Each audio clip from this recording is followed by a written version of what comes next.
Hello welcome to my YouTube channel. അപ്പോൾ ഇന്ന് എൻ്റെ മമ്മി മാർക്കറ്റിൽ പോയി പല മീൻ വാങ്ങിച്ചിട്ടുണ്ട്. അപ്പോൾ സീ ബാസ് കാളാഞ്ചി ആണ് നമ്മുടെ ഫസ്റ്റ് മീൻ. ഇത് പല റെസ്റ്റോറൻറ്റ്സിലും നമുക്കിപ്പോൾ കാണാം. നല്ല തേങ്ങ പാലൊക്കെ ഒഴിച്ച കറിയും മുളക് അരച്ച കറിയും. പിന്നെ അടുത്തതാണ് ടൈഗർ പ്രോൺസ്. ഇത് നല്ല ഫ്രൈ ആയിട്ട് നമുക്ക് തിന്നാം. ബട്ടർ ഗാർലിക് പ്രോൺസ് ആക്കാം. പിന്നെ പേൾ സ്പോട്ട് കരിമീൻ, നല്ല ഫ്രഷ് കരിമീനായിരുന്നു ഗൈസ്.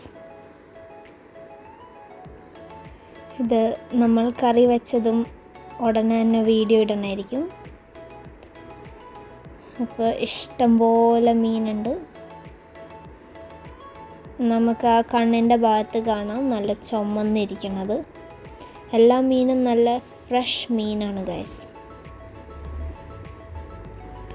അടുത്തതാണ് നങ്ക് സോൾ ഫിഷ്. ഇതിനെപ്പറ്റി എനിക്ക് പ്രത്യേകിച്ച് വലിയ അറിവൊന്നുമില്ല. ഇത് നമുക്ക് ഫ്രൈ ചെയ്യാം, കറി വെക്കാൻ തോന്നണം. പക്ഷെ ഫ്രൈ ചെയ്താൽ നല്ല ടേസ്റ്റ് ആയിരിക്കും. നിങ്ങൾക്ക് കുറച്ച് മുളക് പൊടി, മഞ്ഞൾപ്പൊടി, ഉപ്പ്, കുരുമുളകൊക്കെ ഇട്ടത് ഫ്രൈ ചെയ്യാം. അടുത്തതാണ് സിയർ ഫിഷ്, നെയ്മീൻ. നമുക്ക് ഗീ ഫിഷ് എന്നും വിളിക്കാൻ വേണമെങ്കിൽ നെയ് മീനായ കാരണം. അതും നല്ല ചുമന്നിരിക്കുന്ന ഫിഷാണ് ഗൈസ്. ഇതും നമുക്ക് ഫ്രൈയും കറിയും ഉണ്ടാക്കാം. അപ്പോൾ കറി തേങ്ങാപ്പാൽ കറി ഉണ്ടാക്കൂ, അതാണ് ബെസ്റ്റ്. അപ്പോൾ ഇനി നമുക്ക് അടുത്ത മീനിലോട്ട് വരാം. അതാണ് പ്രോൺസ്. അപ്പോൾ പ്രോൺസ് പല വെറൈറ്റീസ് നമ്മൾ വാങ്ങിച്ചായിരുന്നു. ഒരെണ്ണം ടൈഗർ പ്രോൺസ്, പിന്നെ നോർമൽ പ്രോൺസ്. അപ്പോൾ tiger prawns butter garlic prawns ഉണ്ടാക്കാൻ അടിപൊളിയായിരിക്കും. നോർമൽ പ്രോൺസ് നമുക്ക് മുളക് പൊടിയും ഉപ്പും മഞ്ഞൾപ്പൊടിയും ഇതൊക്കെ ഇട്ട് കുരുമുളകൊക്കെ ഇട്ട് നല്ലപോലെ മസാജ് ചെയ്തെടുത്ത് ഫ്രൈ ചെയ്യാം. അടുത്തതാണ് മാലാൻ. ഇതും ഫ്രൈ ചെയ്യാൻ പറ്റിയ മീനാണ്.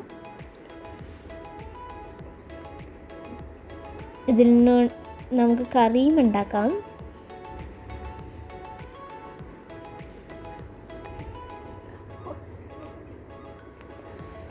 പിന്നെ ഒരു കാര്യം ശ്രദ്ധിക്കൂ, ഇത് ഒന്നും ക്ലീൻ ചെയ്തിട്ടില്ല.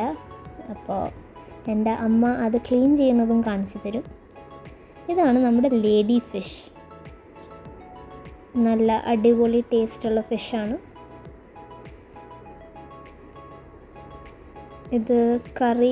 ഇതിൻ്റെ കറി ആയിരിക്കും അടിപൊളിയായിട്ട് ഉണ്ടാക്കാൻ പറ്റിയത്. മാംഗ്ലൂർ സ്റ്റൈൽ കറി ഉണ്ടാക്കാം ലേഡി ഫിഷ് കൊണ്ട്. അടുത്തത് ഒരു ചെറിയ മീനല്ലാത്ത നമ്മുടെ നത്തോലി. ഇത് ഫ്രൈ ചെയ്യാൻ അടിപൊളിയായിരിക്കും. അപ്പോൾ നത്തോലി വാങ്ങിക്കുക, എന്നിട്ട് നല്ലപോലെ ഫ്രൈ ചെയ്യുക. അടുത്തതാണ് കിളിമീൻ, ബേർഡ് ഫിഷ്. അത് പിങ്ക് പേർച്ചാണ്. പക്ഷേ കിളി മീനായിരുന്നു, നമുക്കത് ഇംഗ്ലീഷിൽ ബേർഡ് ഫിഷ് എന്നും ആക്കാം. ഇത് നല്ല ടേസ്റ്റുള്ള മീനാണ്. നല്ല വലിയ സൈസാണ്. ഇത് ഫ്രൈ ചെയ്താൽ അടിപൊളിയായിരിക്കും. ചില മീൻ നമുക്ക് ഫ്രൈ ചെയ്യാം, ചില മീൻ നമുക്ക് കറി വെക്കാം. അപ്പോൾ നിങ്ങളുടെ ഇഷ്ടപ്രകാരം, നിങ്ങൾക്ക് ടേസ്റ്റ് പ്രകാരം നിങ്ങൾക്ക് ഇതൊക്കെ ഫ്രൈയോ കറിയോ ആക്കാം. അപ്പോൾ നമുക്കിനി ഒന്നൊന്നായി ഓരോ മീനുകൾ കാണാം. ഇനി ഇതിൻ്റെ പേരൊക്കെ ചോദിച്ചാൽ ഓൾറെഡി നിങ്ങൾക്ക് ഞാൻ പറഞ്ഞു തന്നിട്ടുണ്ട്. അപ്പോൾ നിങ്ങൾക്ക് കുറച്ചും കൂടി ബാക്കിലോട്ട് പോയി ഇതിൻ്റെയൊക്കെ എക്സാക്റ്റ് പേര് നിങ്ങൾക്ക് തപ്പിക്കണ്ടുപിടിക്കാം. ഈ വീഡിയോ ഞാൻ ഉണ്ടാക്കാൻ കാരണം എന്താണെന്ന് പറഞ്ഞാൽ ഫ്യൂച്ചറിൽ എനിക്ക് തന്നെ ഉപകാരം ഉണ്ടാകും. എന്താണെന്ന് പറഞ്ഞാൽ എനിക്ക് ഈ മീനിനെ പറ്റി വലിയ അറിവില്ലാത്ത കാരണം എൻ്റെ അമ്മ ഈ വീഡിയോ എന്നെ കൊണ്ട് നിർബന്ധിപ്പിച്ച് എടുത്തതാണ്.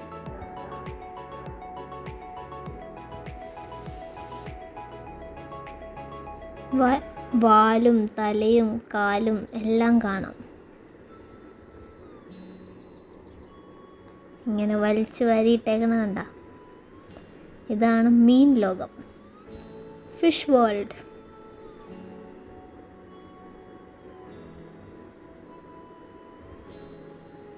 എനിക്ക് ചില മീനൊക്കെ കണ്ടപ്പോൾ അതിന് ജീവനുള്ള പോലെയൊക്കെ തോന്നി. കുറേ ചാട്ടവും ബഹളവും ഒക്കെ കണ്ടായിരുന്നു ഞാൻ. പക്ഷേ എൻ്റെ അമ്മ അതിനെ ഡെലിക്കേറ്റായിട്ടൊന്ന് ഹാൻഡിൽ ചെയ്യണം.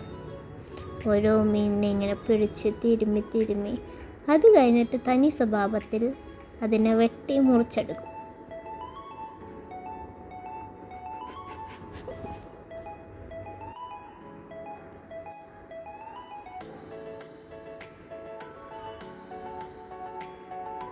കണ്ട ഈ മീനൊക്കെ കയ്യിൽ നിന്ന് ചാടി പോണത്. ഇതാണ്, ഈ മീനിനൊക്കെ ജീവനുണ്ടെന്ന് തോന്നുന്നു. നമ്മുടെ നത്തോലി, നമ്മുടെ കിളിമീനിലൊരു യെല്ലോ കളർ ലൈനൊക്കെ ഉണ്ട്. ഞാനിപ്പോഴാണ് ഇതിനെ ഇങ്ങനെ കൃത്യമായിട്ട് കാണുന്നത്.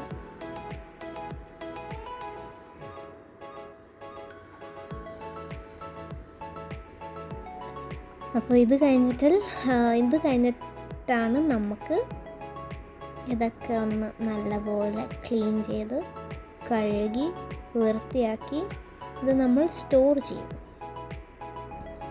അപ്പോൾ നമുക്കിനി ഇതൊക്കെ ക്ലീൻ ചെയ്യണ്ടേ. അപ്പോൾ അതിൻ്റെ ഇടയ്ക്ക് എൻ്റെ അമ്മ മീനിനെ പറ്റി എന്തോ പറയണുണ്ടായി. പക്ഷേ അത് ഞാൻ ഓഡിയോ റെക്കോർഡിംഗ് ഓൺ ചെയ്യാൻ മറന്നുപോയി. എൻ്റെ അമ്മ പറയണത് എങ്ങനെ ഇത് സ്റ്റോർ ചെയ്യാമെന്നാണ്. അപ്പോൾ ഇതൊക്കെ നമ്മൾ വെള്ളം ഒഴിച്ച് ഒരു ബോക്സിനകത്ത് സ്റ്റോർ ചെയ്യും. അപ്പോൾ നമുക്ക് ക്ലീനിങ്ങിലോട്ട് കിടക്കാം. അപ്പോൾ ഇങ്ങനെയാണ് നമ്മളിതിൻ്റെ ഗിൽസൊക്കെ എടുത്ത് മാറ്റണം. ഒരു കത്തി എടുക്കുക, എന്നിട്ട് ഇതൊക്കെ നമ്മളിതിൻ്റെ സ്കെയിൽസൊക്കെ മാറ്റുകയാണ്.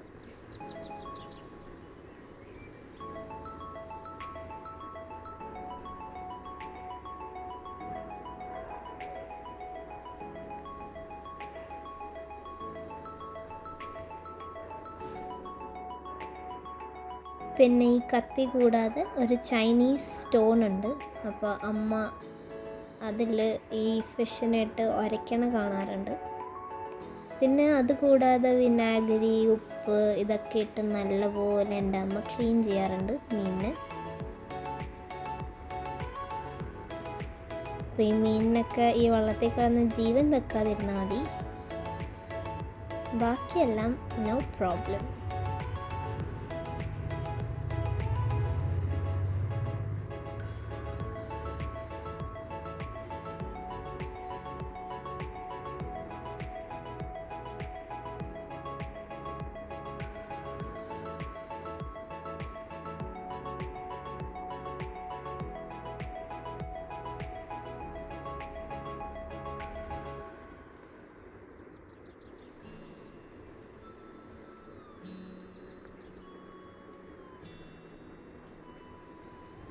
അപ്പോൾ എൻ്റെ അമ്മയ്ക്ക് എപ്പോഴും ഒരു ടാസ്ക്കാണ് ഈ ക്ലീനിങ് ഓഫ് ദ ഫിഷ്.